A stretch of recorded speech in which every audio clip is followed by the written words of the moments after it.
Buenas noches, compañeros. Mi nombre es Sergio Garzón. Nos acompaña nuestro compañero Oscar Romero. Somos pertenecientes al programa de Ingeniería de Software y explicaremos el tema de estructuras avanzadas, donde tocaremos los conceptos de pilas, colas, árboles y grafos. Cedo la palabra a mi compañero Oscar para que nos explique sobre pilas y colas. Buenas noches. Comenzamos con la definición de pilas. Una pila representa una estructura lineal de datos en que se puede agregar o quitar elementos únicamente por uno de los dos extremos. En consecuencia, los elementos de una pila se eliminan en el orden inverso al que fueron insertados. Por esto se llama como una estructura LIFO, en inglés last input, first output, que nos traduce el último a entrar, primero en salir. Aquí como vemos en la gráfica, tenemos un pequeño ejemplo de lo que es una pila. Aquí tenemos una representación de pilas que nos dice que las pilas no son estructuras fundamentales de datos, o sea, es decir, no están definidas como tales en los lenguajes de programación. Para su representación requieren de otras ideas como arreglos o listas. Esto nos define que en los lenguajes de programación las pilas también las podemos llamar como arreglos o listas. Acá tenemos una pequeña representación de una pila como uso de arreglos. Ahora vamos a mostrar un pequeño ejemplo en Java de lo que es las pilas.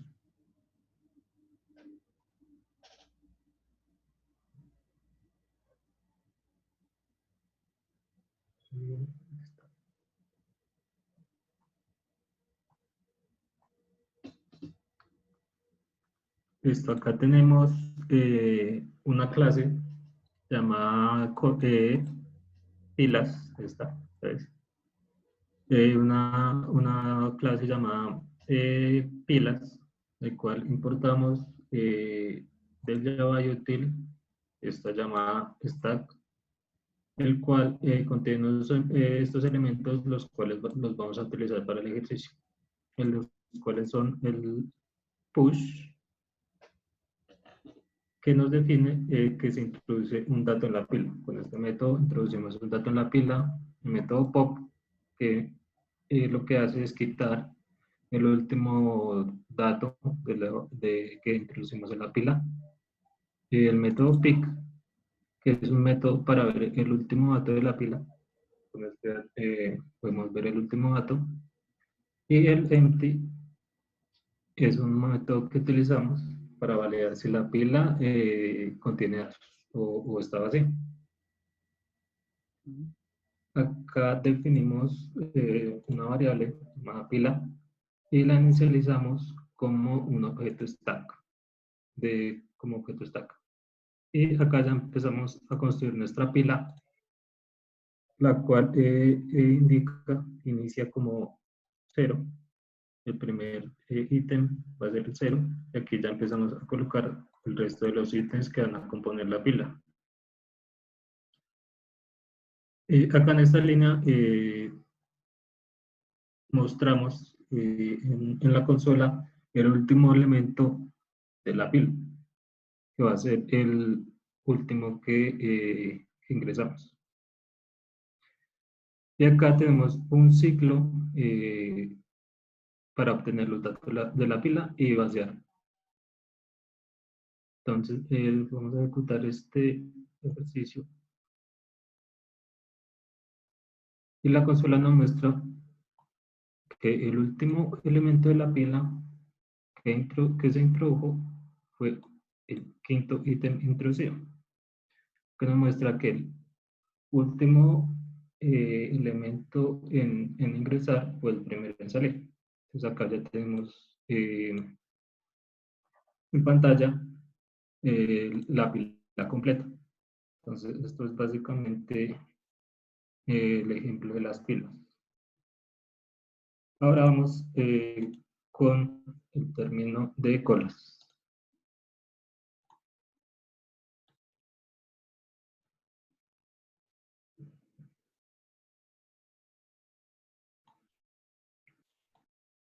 Bueno, en la definición de colas es una estructura de datos caracterizada por ser una secuencia de elementos en la operación de inserción, el método push, y se realiza por un extremo y la operación de extracción pull por el otro. También se llama estructura FIFO, lo que es en inglés First Input, First Output, lo que es primera en entrar, primera en salir. Y acá también tenemos un ejemplo de lo que es la composición de las colas. La representación de colas, acá tenemos como 5 ítems esenciales para crear las colas, que es crear, encolar, desencolar y, bueno, son 4. Frente, que es consultar, o front. Y bueno, acá tenemos el ejemplo en código Java, que lo vamos aquí a ejecutar en el IDE.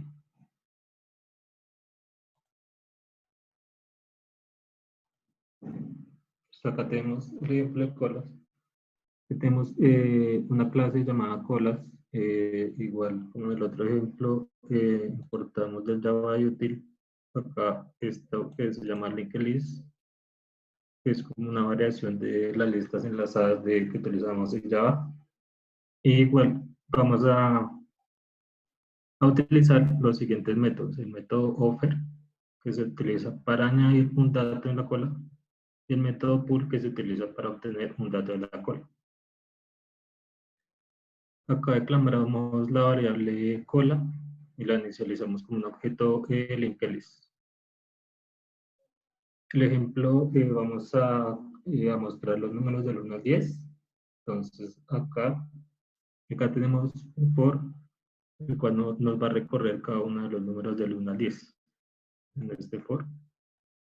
Y acá utilizamos el método offer, el cual pues, nos sirve para añadir el elemento a la cola. Y esta sentencia es para obtener la cola y mostrarla en la pantalla. Este while acá, este método null es para validar que la cola sí tenga datos y así pues mostrarla en la consola, no tengamos ningún error. Vamos a ejecutar el ejercicio. Y acá tenemos la salida de la cola, el cual nos muestra todos los números del 1 al 10. Como lo indica el primero en entrar, es el primero en salir. Listo.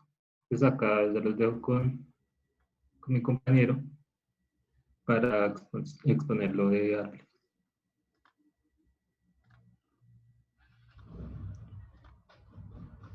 Vale, entonces vamos a continuar con la exposición sobre el tema de árboles, la estructura de control basada en árboles. Entonces, ¿de qué trata esta estructura? Esta estructura consiste en una estructura de datos jerárquicos no lineales, es decir, son dinámicos, donde cada elemento, que es llamado a su vez nodo, está enlazado con un solo predecesor y se enlaza también con más sucesores. Entonces, cada nodo, como lo vemos acá, va precedido por solo un nodo y este nodo pues puede tener tres, uno o dos o varios sucesores. Entonces, en la estructura de árboles tenemos elementos como las hojas, las cuales son los nodos terminales, donde no tiene sucesores, nodos sucesores, y están representados en este gráfico como los circulitos naranjas. Em, Se le llama nodos hermanos cuando pertenecen al mismo nivel y con un solo nodo padre.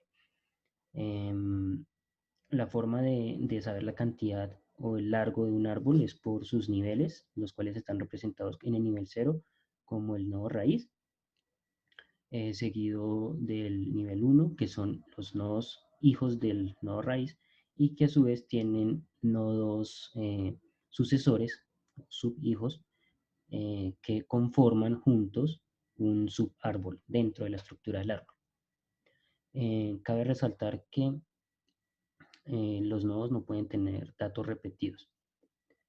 En un árbol binario funciona de la misma manera, solo con la particularidad que cada nodo padre solo puede tener dos nodos hijos, por eso es binario. En esto consiste la inyección de nodos o la agregación de nodos.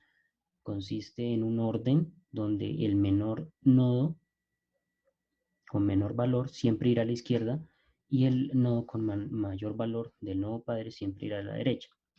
Entonces, también un nodo no puede, o sea, deben ser únicos los valores. Un nodo no puede tener un valor repetido en esta estructura. Vamos a aplicar un pequeño ejemplo en Java, donde vamos a tratar de representar este nodo usando la librería de ArrayList para almacenar estos datos en dos array, que nos diga cuáles son los datos del lado izquierdo, que son los menores, los datos menores a un nodo, y un array que nos contenga los datos mayores que irán a la derecha de un nodo. Entonces, vamos a proceder.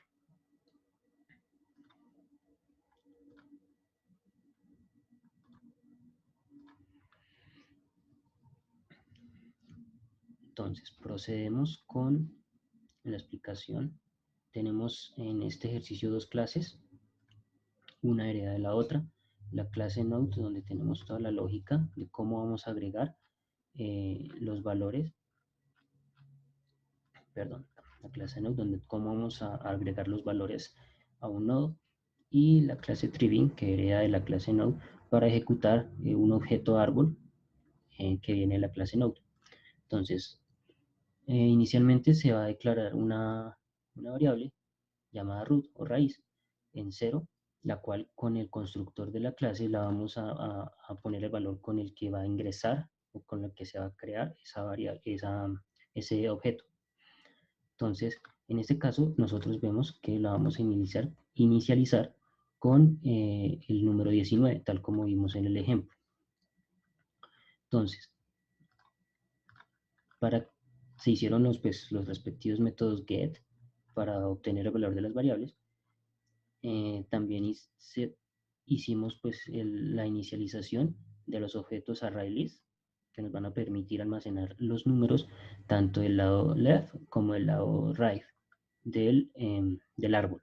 Entonces tenemos los métodos get de cada elemento o variable que hicimos acá, y vamos y creamos un objeto de agregación de nodo llamado addNode, donde nos va a pedir un parámetro que es el ingreso de un número, y cuando se ingrese el número vamos a utilizar el método iterator, donde nos va a permitir recorrer el array list.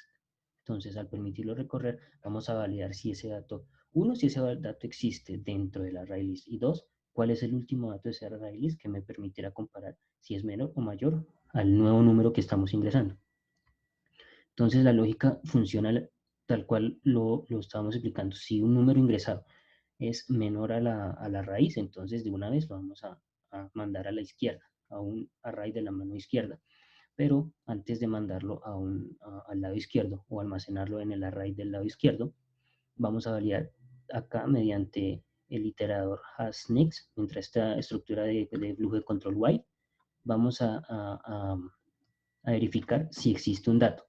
Si existen datos dentro de ese array, vamos a llamar al último dato mediante el método next del iterator, y lo almacenamos en una variable llamada pues val_left, que nos va a decir cómo es la variable del array de algún dato de que pertenezca al lado izquierdo.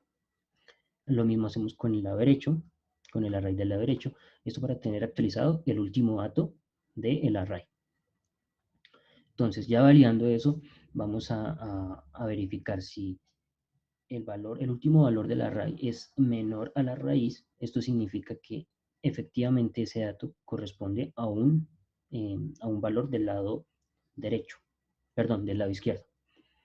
Y si el valor ingresado es menor a ese valor, a ese último valor almacenado en el array, pues lo va a mandar al lado derecho. Si es mayor, lo manda lo manda al lado izquierdo. Si es menor al valor del array, al último valor del array, y si es mayor a ese último valor del array, lo va a mandar al array del lado derecho. Así ya tendremos nuestra estructura de qué es al lado izquierdo y qué es al lado derecho. También se hizo otro método para buscar los valores dentro de los dos arrays. Como vimos, es fácil buscarlos con un método contains que pertenece a la librería del array list. Entonces, vamos a ejecutar los ejemplos donde al inicializar el objeto árbol de la clase node, lo inicializamos con un parámetro con el 19, con el número 19 que va a ser nuestro número raíz. A partir de eso, se va a ejecutar el método addNode con el parámetro, con el número 15, posteriormente el número 21, el 4, el 16, 32, 25, 20, 24, de acuerdo a lo que vimos en la anterior figura en la presentación. Después veremos en pantalla cómo está compuesto o cuál es el número raíz mediante un get de la raíz para saber el valor de la variable que lo vimos en la clase node, que corresponde a este get, que simplemente nos va a retornar el valor de la variable. Entonces, posteriormente tenemos otra impresión en pantalla, en consola, donde nos va a traer la lista de números que se fueron al array del lado izquierdo y de igual manera al array del lado derecho. También vamos a probar si existe un número dentro de esos arrays mediante el método find, que lo creamos de esta última manera, mediante este método creado. Entonces, bueno, nos dirá si existe o si no, mediante una estructura de condición. Entonces, si lo ejecutamos, vemos como en pantalla nos dice que la raíz es 19, que corresponde al método inicial 19. Al array del lado izquierdo, todos los nodos que están al lado izquierdo de algún otro nodo van a estar en este array. Entonces, ahorita lo verificaremos: 15, 4, 25, 20, 24. Y todos los array que están a la derecha, o sea, que son mayores a algún nodo de la estructura, van a ir a este array. Entonces, ya validando ese ejercicio, podemos ver que todos los array que estaban a mano derecha son los menores. Entonces, en esos teníamos el 15, el 4, el 20 y el 24. Y el 25 que estaban al lado izquierdo, que son menores a algún nodo de la mano derecha, como lo son el 16, el 32 y el 21, que son los nodos que estaban a la mano derecha de algún otro nodo. Entonces, con esto se hace la representación de un árbol binario. El último tema que vamos a tocar en la presentación corresponde a los grafos, los cuales son estructuras avanzadas donde comparten pues, cierta particularidad con el concepto de árboles, solo que no son jerárquicos. Estos comparten nodos entre sí de diferentes direcciones o diferentes nodos. Entonces, ya un nodo no solo predece o solo tiene un predecesor de otro nodo, sino ya puede tener dos o más nodos predecesores y sucesores a la vez. Existen dos tipos de nodos, perdón, existen dos tipos de grafos, que es los grafos que son direccionados y no direccionados. Uno direccionado es que tiene la particularidad que especifica que no irá direccionado mediante una flecha y, bueno, partiendo del hecho que la palabra nodo en los grafos se sustituye por vértices.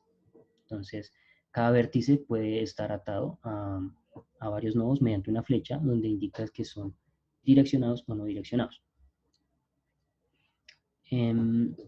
Tenemos el término de matrices adyacentes, la cual asocia cada fila y cada columna a un nodo del grafo, siendo los elementos de la matriz la relación entre los mismos, tomando los valores de 1 si existe la arista, que la arista es prácticamente el vínculo entre los dos vértices, o 0 en el caso contrario que no exista. Entonces podemos ver un ejemplo de la tabla de la matriz, cómo se asociaría del 1 al 4, del 1 al 2 y así sucesivamente. Bueno, espero haya sido de gusto la presentación y espero sus comentarios. Muchas gracias, compañeros. Entonces, Vale.